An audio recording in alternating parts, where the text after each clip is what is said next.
আমাদের ঘরের ভিতরে পানি ঢুকে গেছে, খাটের উপরে বসে যেত, বাচ্চা কাচ্চা হলো, বিভিন্ন টেনশন আছে বুঝছেন নি।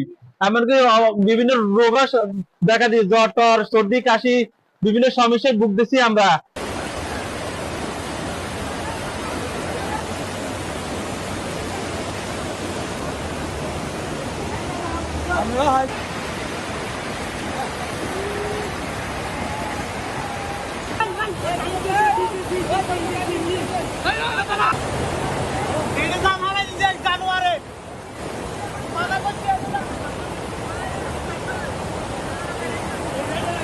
বিপদে আছি, রান্নাঘরে পানি ঢুকে গেছে, এখন বড় ঘরে ভাত ভাত করতেছি টিন দিয়ে।